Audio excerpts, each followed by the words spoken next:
Hello and welcome everyone to Smithsonian Learning Lab's online office hours. It is Tuesday, April 9th, and we are here for the next hour to answer any questions that you have. So we're going to go ahead and get started, and I'll share my screen. Um, Excuse me. My name is Ashley Naranjo, and I am the manager of educator engagement at the Smithsonian Center for Learning and Digital Access. Each week, we provide online office hours from 4 to 5 p.m. Eastern Time, typically on Tuesday afternoons. And you can always check the Smithsonian Learning Lab homepage in order to find out more information about our schedule.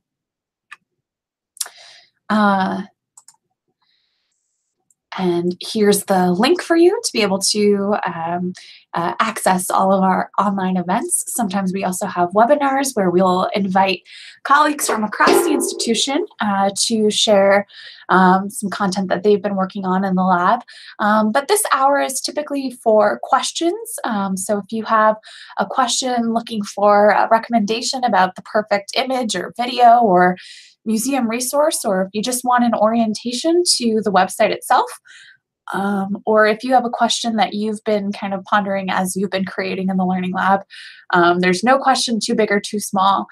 So please feel free to utilize the chat box on the right-hand side. And so here's a look at what that looks like. You'll notice that when you're watching in YouTube, where the sunburst is now where my slides are and where you saw my face just a little bit earlier. And then typically on the right-hand side, sometimes if you're on an iPad, it might be right underneath, there is a chat box. And so we welcome all of your questions. Basically, how it works is you'll type into the chat any questions that you have that are coming up. And then what I'll do is I'll respond verbally, and I'll share kind of the screen, what my screen looks like as I'm going through some of the responses to those questions. I should also mention that if you're tweeting about your teaching experiences as you're using the Smithsonian Learning Lab, I would highly recommend mentioning us at Smithsonian Lab. And that's a great way for you to share out the great work that you've been doing with your students, but also a great way for you to follow along as other teachers in this community have been sharing their work. We've also kind of highlighted some featured content there on Twitter. So at Smithsonian Lab is how you can connect with us on Twitter. So this is kind of a peek of what the Learning Lab's homepage looks like. If you haven't been there yet, there's kind of 4 main things that you can do on the lab. You can discover and access over 3 million objects, resources, digital kind of media from across the Smithsonian in a variety of disciplines. You can also create, so you can make sense of what you've been searching for, and create lesson plans or student activities, or even just groupings of interesting collections that go together. You can also share, so you can not only assign collections to a student to complete, but you can also share with the wider Smithsonian Learning Lab community. And last but not least, there's a section called Learn, which is things like our newsletter, which you'll get in your inbox once you register for the Learning Lab. You'll also see there's some blog posts of interesting kind of case studies and featurettes from across the institution here at the Smithsonian, but also highlighting things that teachers across the country have been doing too.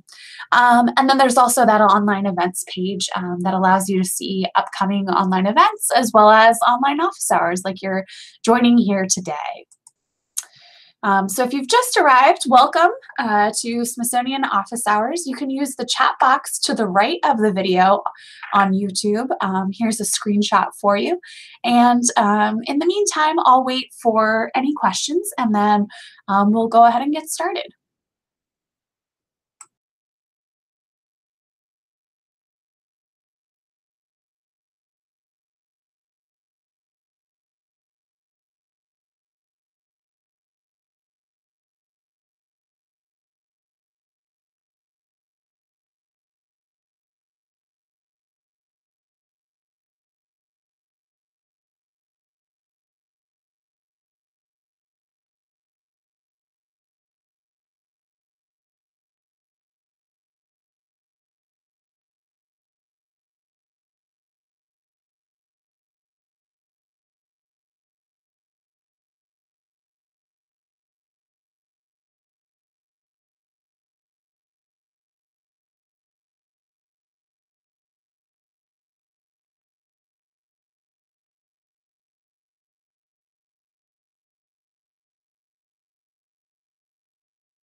So it looks like we have our first question. So I'm just going to read it aloud for the group so that everyone can hear what the great question was, and then we can dive into the answer together. The question is from Peggy, and she says, how do I share a collection with my students? We use an LMS and Google Classroom for many assignments. So I'm going to hop into the Learning Lab to answer your question. So give me just a second, and I will share my screen so you can see what I'm looking at too. Okay, so up on the screen is the Learning Lab homepage, and up here is the search bar where you can search for any resource, and what we mean by resource are often kind of those building blocks of collections. So for example, digital images, recordings, texts, and videos. And then you can also search for collections. So those are thousands of examples that have been kind of organized for teaching and learning specifically. Those are created both by educators here at the Smithsonian, but also teachers across the country as well. So let's search for a collection. I'll go ahead and search for Marian Anderson. I think I've created a collection about Marian Anderson, and so that might be the most useful starting point. So we have resources and Learning Lab collections.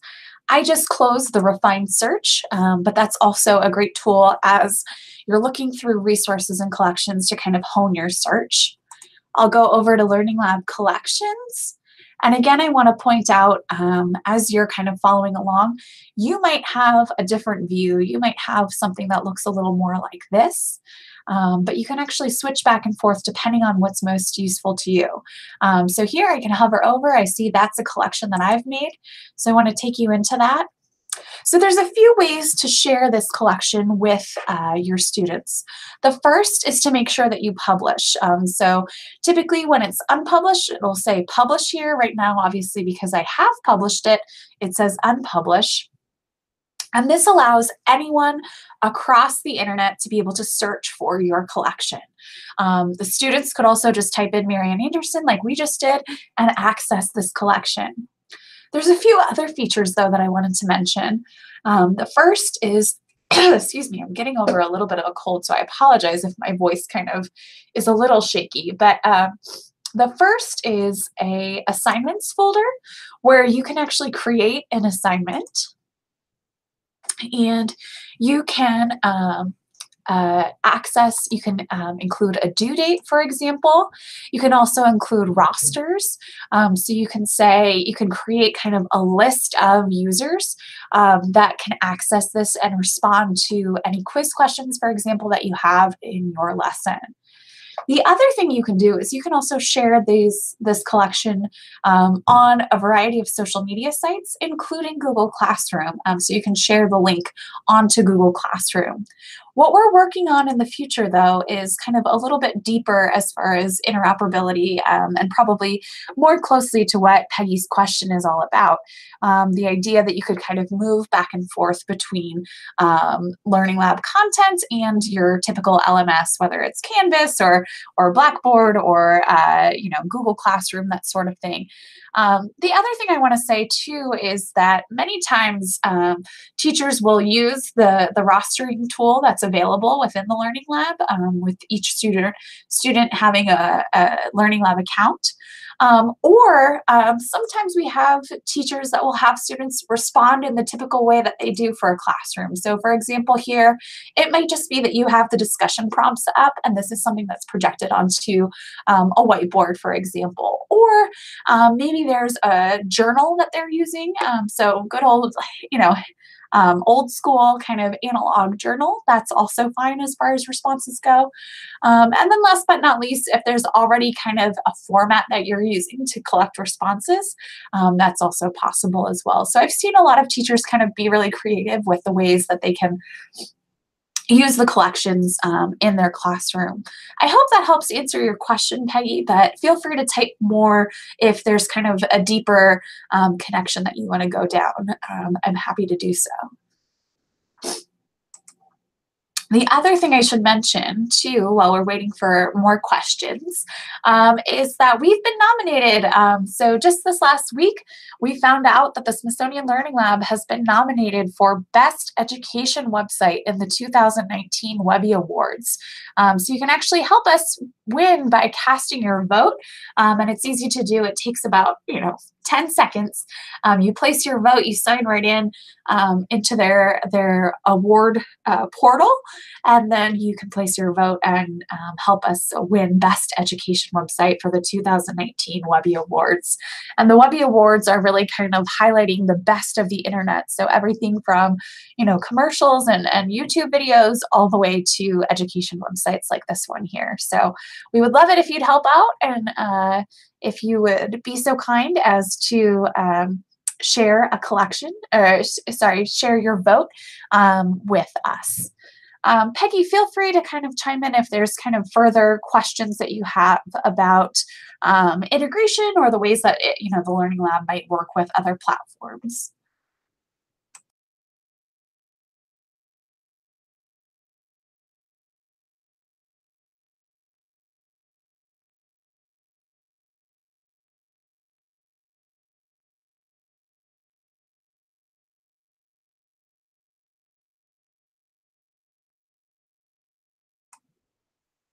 Oh, great. And Peggy says, I got it. Thanks. Oh, good.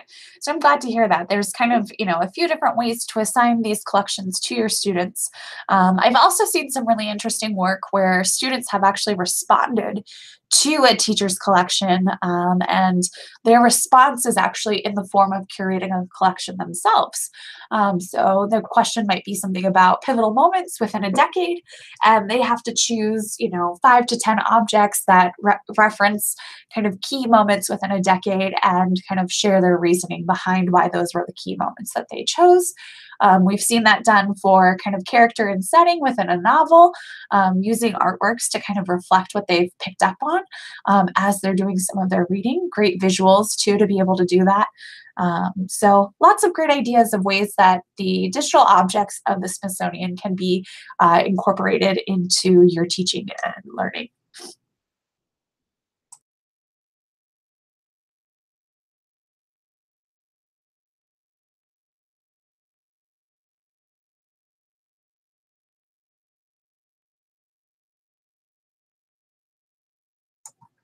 So as a reminder, we'll be here for the next hour from 4 to 5 every week. We have online office hours.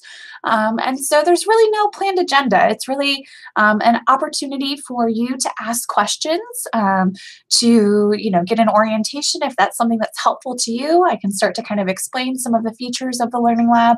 But really, this is all about what your needs are. So I'm happy to spend some time with you to kind of help you get familiar with the site, and answer any questions you might have, or help think about some of the challenges you might have as you're trying to incorporate the Learning Lab in your own teaching. We'll be here until 5 p.m. Eastern time. And if you just arrived, I want to welcome you to Smithsonian Office Hours. You can use the chat box on the right-hand side of the video on YouTube. Sometimes if you have an iPad, it might be right below the video, depending on your screen's dimensions. But it's there, and you'll see Smithsonian Education had asked a question, or actually welcomed the group. And then Peggy also had a great question about kind of the connections between the Learning Lab and her LMS. So great questions all around. But again, feel free to ask your question. No question too big or small. I'm happy to help. And again, I'm Ashley Naranjo. I'm the manager of educator engagement. I work with teachers across the country on using this great tool. Lots of really interesting stuff going on. We have elementary math teachers who are creating great content about using museum objects to help students think really critically about, for example, how to make a claim and support it with evidence. We also have ELA teachers who are using it for vocabulary words, and students are kind of identifying objects that help fit some of their own vocabulary words. So it's really just a very flexible platform that allows you and your students to kind of really make the most of all of the digitized content from across the Smithsonian. So with that, if I will open up the chat box for more questions too, but in the meantime, I'll be quiet until we hear some more questions in the chat box. So feel free to ask any question, and I'll be with you shortly.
All right, we've got our great next question. And the question is from Antonia A.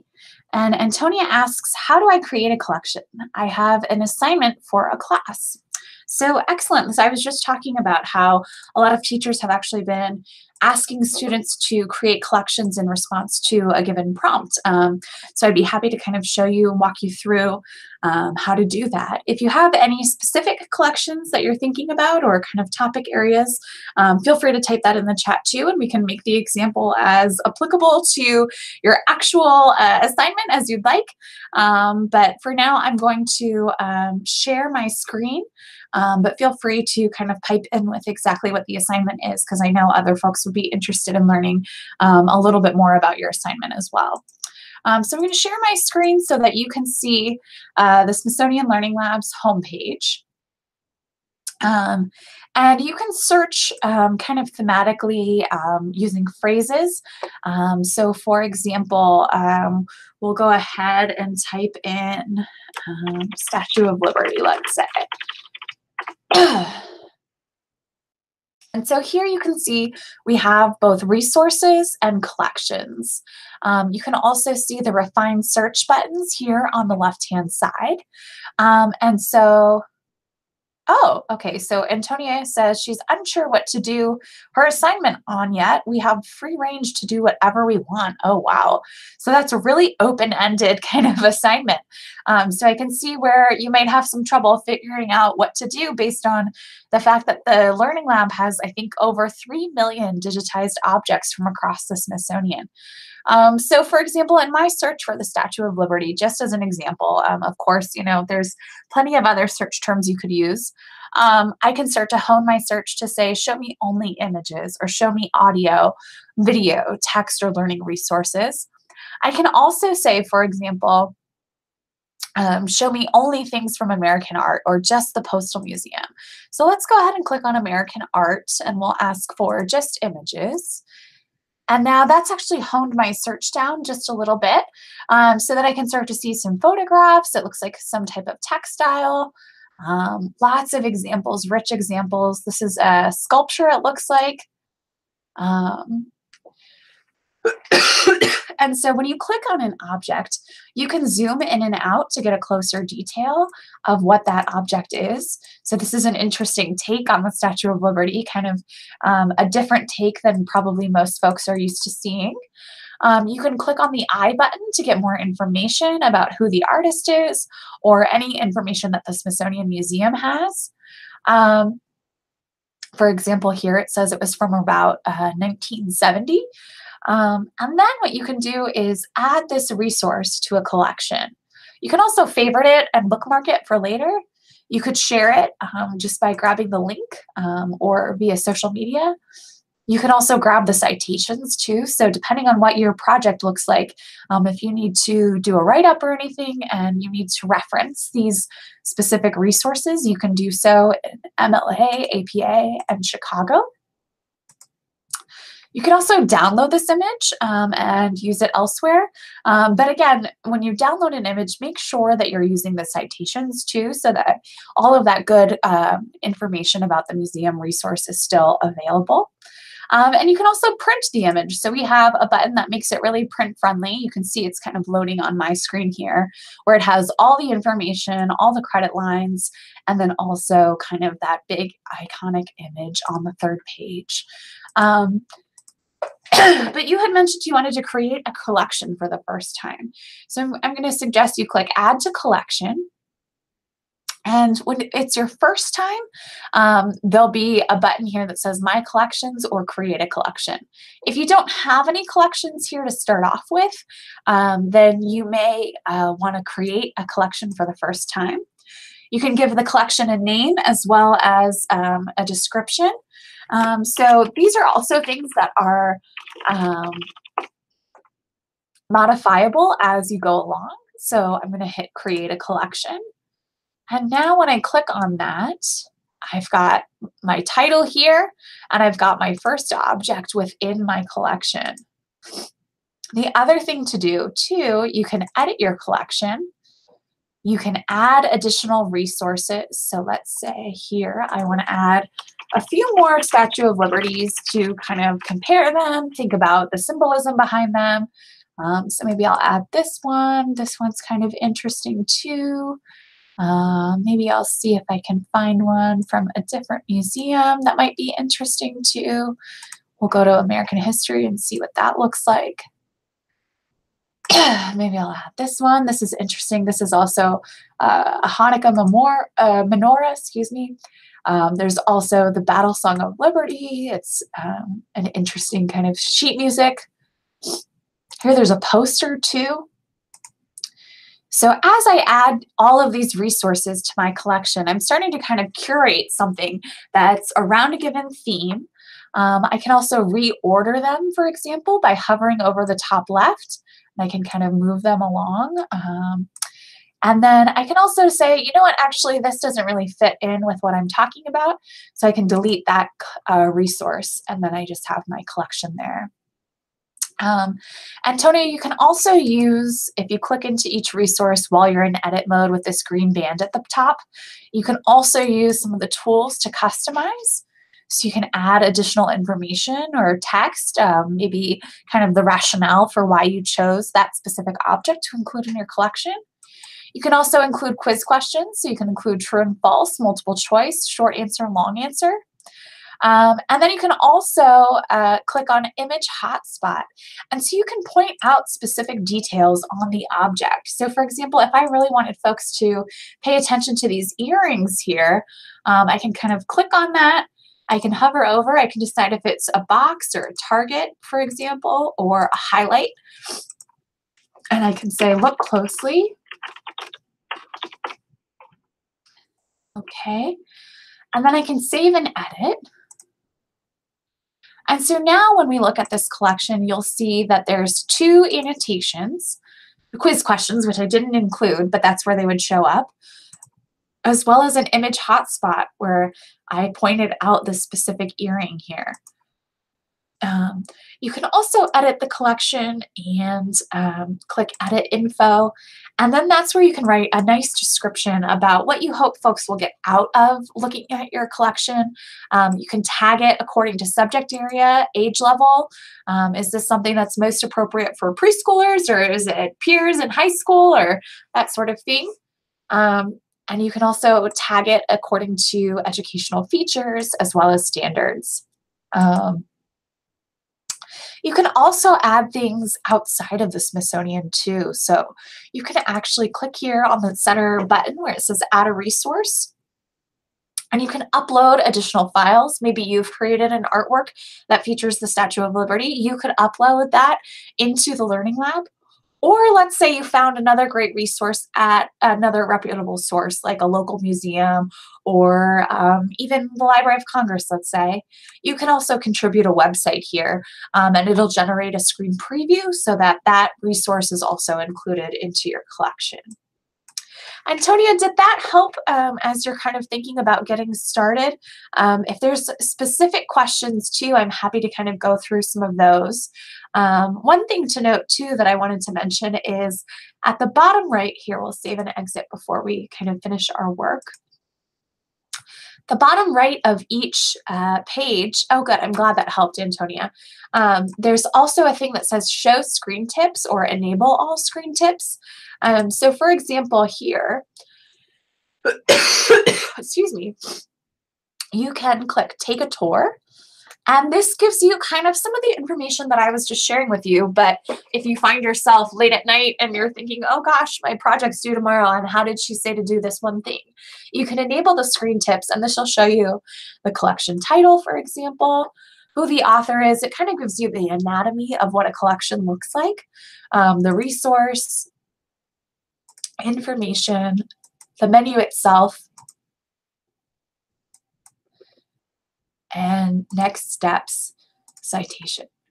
And Antonia says, I missed that last part. What did you do? So I clicked on the bottom, the question mark, and I clicked on show screen tips. Excuse me. You can also skip for now, or there's even short videos too that kind of walk you through what this looks like. So just something, you know, that if you're, again, finding yourself like late at night and not sure exactly where something is on the Learning Lab, that's a great way to kind of use that tool. There's also screen tips for if you're searching. So earlier we searched for Marian Anderson, let's say. We also search for the Statue of Liberty with your example. Let's say you're looking for something on frogs. And there's a heck of a lot of resources. How do you kind of navigate? Well, you can click show screen tips. And it'll also give you a tour and walk you through what a search result looks like, the difference between resources and collections, filters, display options. And again, that navigation button here in the top right, the Smithsonian Sunburst, is really kind of key to, hey, where did that collection that I created go? You can click on collections. And then you can see all of your published collections. So for example, I have 115 published collections. I have a heck of a lot that I've been working on for the past 2.5 years. But then I also have kind of these other collections, these unpublished collections that aren't yet ready for everyone to see. And what I've done, sometimes they're just ideas that are floating in my head. Sometimes I'm not yet ready to share them with the wider world. And so here's that collection that we just created together. It's unpublished. When I feel ready to share it, I can click publish, and then it'll become searchable within the Learning Lab too. So Antonia, if there's more questions that you have, I'm happy to kind of walk you through. Or if there's things that you're thinking about that you're not sure, you know, what might be the best topic area, happy to work with you on that. We've got about a half an hour left. So feel free to ask any questions in the chat. That goes for everyone else that's watching as well. Please feel free to ask your questions in the chat box, and we'll get to as many as we can. Okay, so Antonia says, thank you so much for this. I need to figure out a topic first. Yes. So lots of topics out here that you could certainly I know, look at. I should mention on the homepage too, as you kind of scroll down,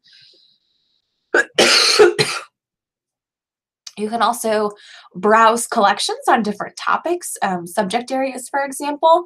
So you can kind of take a peek at some of those. If you're looking in more of the arts or science, that's a great place to start. See what other people have done. So that might cause some inspiration or creativity on your end. And then again, there's also all these tutorials too for getting started on how to use the Learning Lab. Um, Lots of great examples. Women's history, for example, it was just Women's History Month in March. And then how you can share it out with a larger group. Some blog posts that I mentioned too. So these often feature the ways that different teachers have been using it in the classroom, but also just great models for thinking about how to kind of generate your own topic. Uh, the Bright Ideas newsletter and other online events like this one. Each week we have online office hours, myself and my colleague, Darren Milligan, who is the director of the Smithsonian Learning Lab. And so feel free to kind of peruse around. Some of the best topics sometimes are kind of in reflection of things that you've seen elsewhere and kind of making it your own.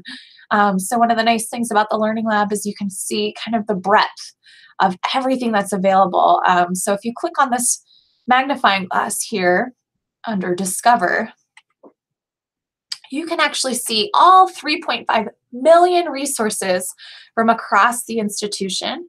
And then you can also see Learning Lab collections that have been made already. And you can start to hone your collections. Let's say you're in an art class, maybe even visual arts more specifically. You can see all the ones that are related to the visual arts. And so you can start to get an idea for how other people are creating collections specifically around visual arts. You can also kind of hone your search based on age range, for example, or educational features, that sort of thing. Another great question has just come up from Peggy. She says, is there a way to find resources that have a detailed description of them? Those with detailed descriptions give the kids more info than I ever could. I'm working on a Civil War collection. Oh, Peggy, that's such a great idea. So right now we haven't figured out exactly a way to kind of make those objects that have really good contextual information float to the top just yet. It's something that's in the works, though. We want to really kind of give weight to the descriptions that give that context that makes sense of, why does the Smithsonian have this and why is this important? I will say across the Smithsonian, there's a variety of different descriptions. What you're talking about is kind of the metadata of those objects. So for example, if we look at an object here in this collection, and we click on this one, we have kind of the context of when the spacesuit was worn and by whom. But sometimes there's just not that much information that we have just yet. So because of that, it's kind of hard, and I totally agree. One of the things, too, to think about as you search for Civil War, we'll take a look. There are 146 different collections of Civil War collections. You can also refine your search to collection type, and you can see the ones that were just created by the Smithsonian. And so here we have, for example, Civil War portraits. So these are specific portraits and kind of an analysis of those portraits.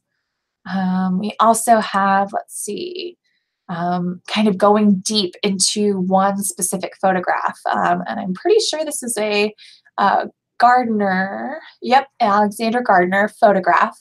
So going deep into just one versus kind of looking across the portraits. Let's see if there's any others that might be of interest. Here's one that I had done thinking about women's roles and how they kind of shifted during the Civil War.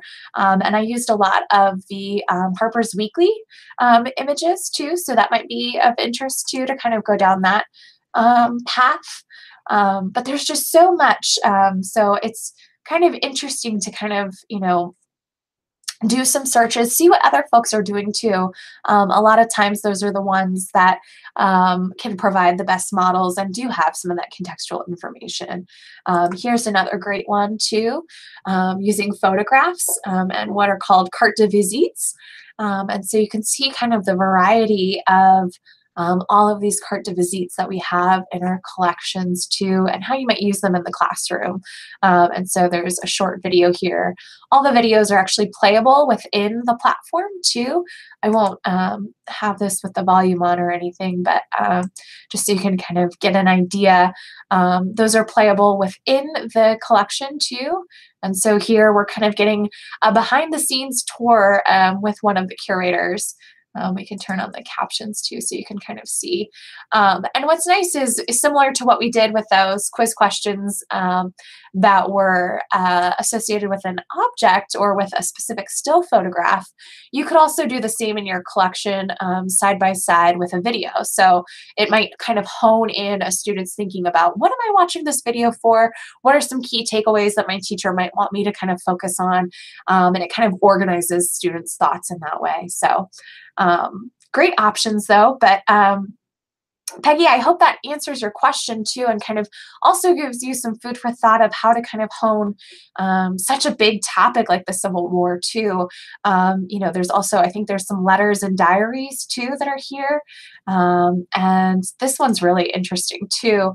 This is about the Battle of Gettysburg and using technology to understand exactly what happened and think about the impact of geography too. So, you know, let me know if there's, you know, specific further questions that I can help with, but hopefully that's a good start.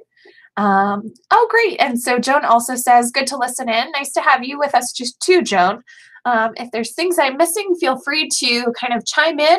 If there's questions that haven't yet been answered or things that you want to kind of go deeper, Antonia and Peggy have asked some really good questions, I think, that have kind of gotten me thinking about how I might approach and kind of tackle the collections that you're thinking about too. I think a lot of times too, being able to see other people's work kind of inspires and gives you an idea of how to organize your collection. And so for actually both of you, Antonia and Peggy, I'd suggest kind of taking a peek at what's already out there too, as you kind of start to build your own collections.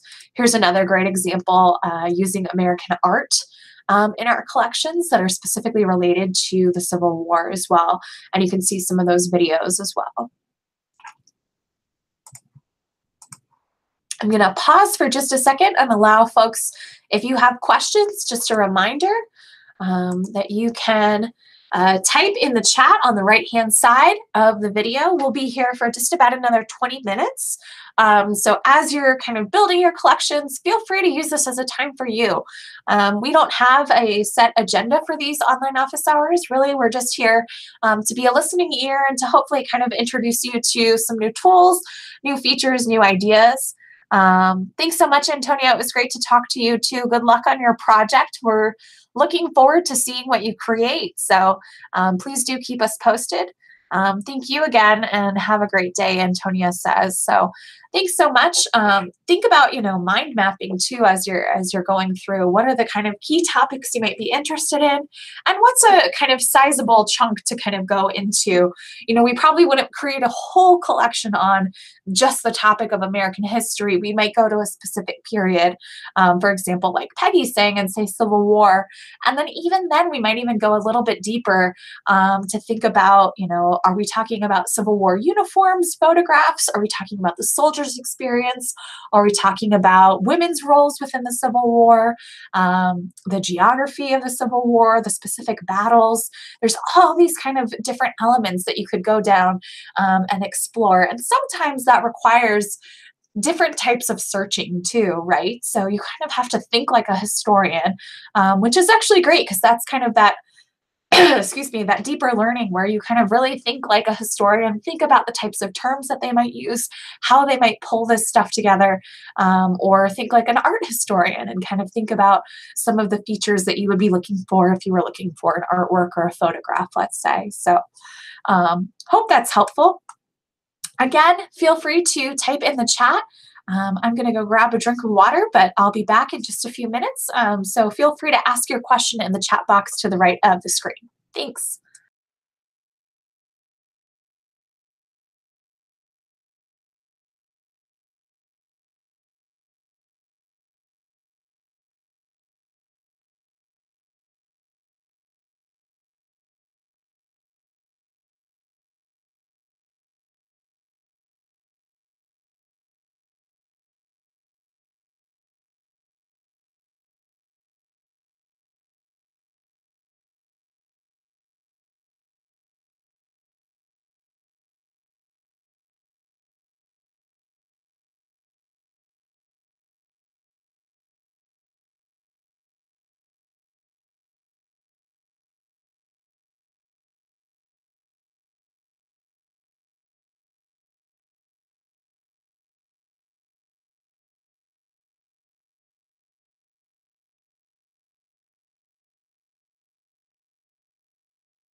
If you're just joining us, we're here for another 15 minutes on Smithsonian Learning Lab online office hours. You can ask a question in the chat box on the right-hand side of the video on YouTube. We've had some great questions and comments from Antonia, Peggy, and Joan earlier today. We looked at kind of searching for specific resources around a given topic. We've also thought about how to create a collection and what that looks like, especially for a student assignment. And then we've also talked a little bit about using the collections with different learning management systems and also thinking about some of those detailed descriptions too. So being able to use museum resources with some really good contextual information. So really great questions that are coming in during the chat. Like I said, we have just about 10 to 15 minutes left within our online office hours. So feel free to type in the chat if you've got a question or something you want to learn more about with the Learning Lab.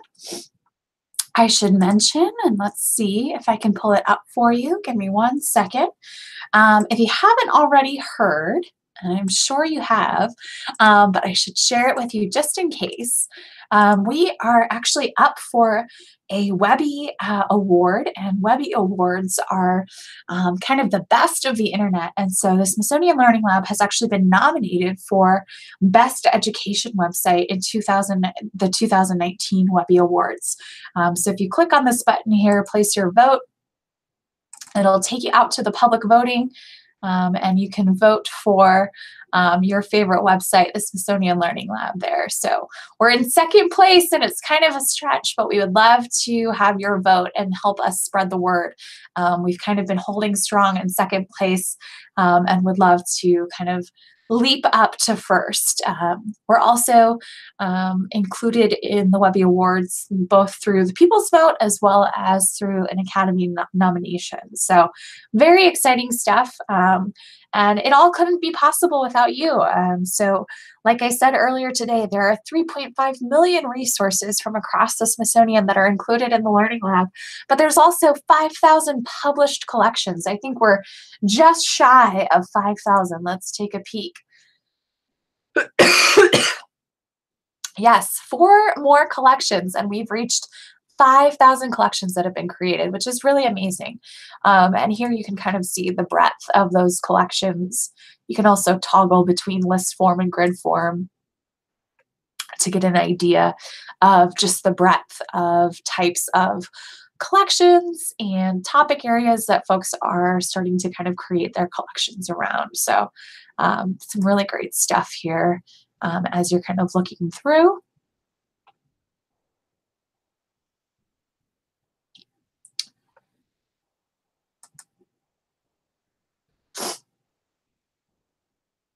The other thing too that I showed was that you can actually refine your search based on subject areas too. You can actually go even further than that. You can do age range,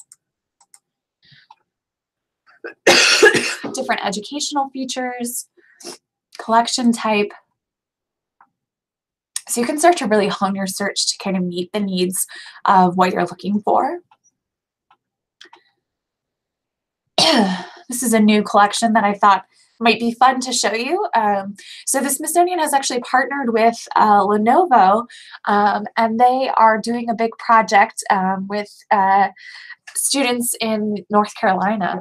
And actually they are starting to put together these things called cup cars. And so this gives you all of the kind of step-by-step process of how to get started with this, including a tutorial. And you can see here, Dawn's done a nice job of kind of explaining her process.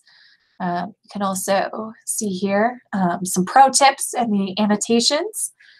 But something else that she's done that's really great too is kind of some extensions based around both kind of thinking about the parts, purposes, and complexities, but also design too, and imagining kind of effectiveness, efficiency, ethics, and beauty as you're talking about creating something new in kind of this maker space.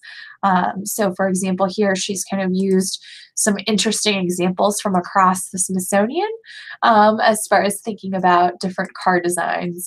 These are just some really neat cars to kind of take a peek at.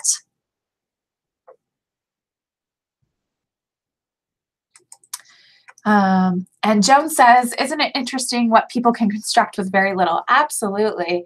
I have been floored and really amazed at all of the different types of collections that have been available, made available through the Smithsonian Learning Lab, ways of rethinking our museum's collections that I definitely wouldn't have considered before, but now are kind of a part of the way I do business here. So just thinking about all the different ways excuse me, that students can access these materials and make connections to content is really incredible. So with that, just wanted to show you some of these really interesting collections that have been made over time. Um, so again, if you have a question for the Learning Lab team, I'm here for the next 10 minutes. So feel free to ask a question of us.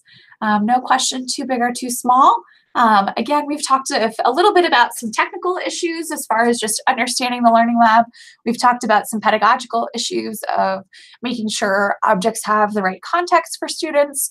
And then we've also talked about kind of content a little bit too, as far as thinking about mind mapping our searches and thinking about the types of resources that we want to kind of curate within these collections. And so that's really what the Learning Lab allows teachers and students to do, is to kind of curate and make sense of our objects and make connections across disciplines too. Another great example is this exploring the amazing world of lichens example.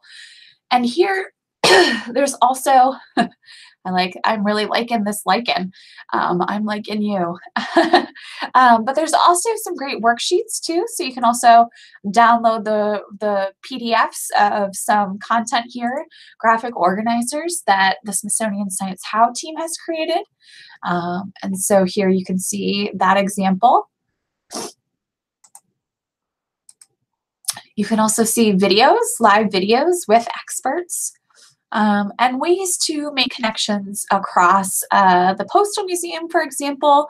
Also some of these really great examples of high resolution images too, so you can kind of really get in there and see. You can also look through the different views. So not all collection objects have different views, but this one does, for example. So we have just about 5 minutes left. So again, I wanted to welcome everyone for kind of asking their final question. So if there's something that you've been dying to ask us, feel free to hop in the chat right now. To the right of the screen, we'll get to as many as we can by 5 p.m. But feel free to ask any questions that you'd like. No question too big or small. Really kind of thinking about how this might be most useful to you. So this is your time. Feel free to ask me anything you'd like about the Learning Lab. Thanks.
So we have just about 5 minutes left.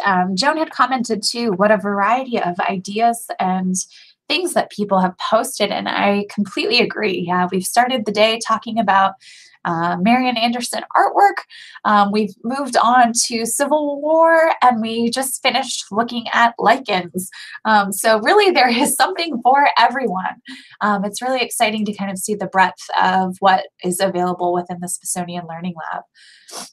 I should mention at the bottom of the page, there's also upcoming events. And so if you're in the Pittsburgh area, we'll actually be sharing in partnership with the Children's Museum of Pittsburgh a teacher showcase on Wednesday, May 15th. You can click on there for more information to learn about the upcoming event.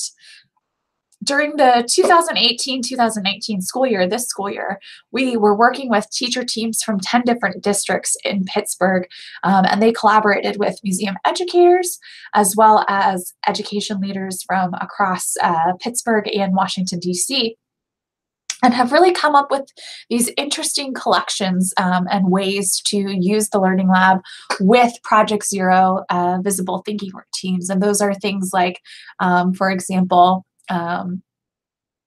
see, think, wonder, claim, support, question. Those are kind of those typical thinking routines and teaching strategies, inquiry strategies that have been used with museum objects for so long. So that's one place to kind of take a peek if you're in the Pittsburgh area. I should mention next week, Darren will be with you all for online office hours, so feel free to join him for that. And I'll be back on Tuesday, April 23rd, and he'll be there the following week as well on the 30th. So this is where you can find the information about upcoming events and online office hours. And looking forward to sharing more with you in the coming weeks as we kind of start to dive into some of these projects and end of the year, school year projects and seeing how they've all developed over the school year. For example, if you type in PZPGH Pittsburgh, Project Zero Pittsburgh, here you can actually see some of the collections that have been created thus far. In May, it'll actually grow exponentially as more teachers are using and presenting what they've done with their students throughout the school year. So lots of great examples. Rube Goldberg mentions building a metaphor with context of Roberto Clemente and Pittsburgh being a city of bridges. That's a really interesting collection there. Also iconic Pittsburgh images, heroes, thinking about design. So lots and lots of great kind of collections that really hint at kind of the variety that Joan was talking about too. So great, great, great collections.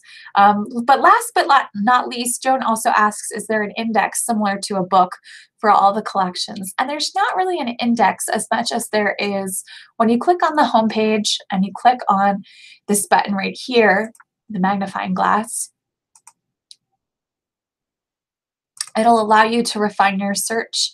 Oh, and then we have Peggy. She also was able to do Winslow Homers and Thomas Nash Civil War sketches and cartoons. So how great to see Peggy's collection just published right now. We'll take a peek at it too so other folks can see. Lots of great artwork there, lots of great images and videos. So that's exciting to see. And it's now published and searchable in the Learning Lab. You can also always go back and modify. You can add more description. You can delete some objects. You can take them out. You can apply however you'd like to with the collection. So that's really exciting. You can also sort these by A to Z. And so that's probably the closest we would get to what you're talking about, Joan, as far as kind of an index of collections. Like I said, there's 4,996 collections. So it's a lot to go through. So we find that most people like to refine their search and do it by subject area or age range or even who created it. So hopefully that's helpful. Folks, it's just about 5 p.m. Eastern time, so I'm going to go ahead and sign off. But it was lovely to talk to all of you. You all have great questions, and look forward to seeing you next week when Darren comes to host online office hours. Thanks, everybody.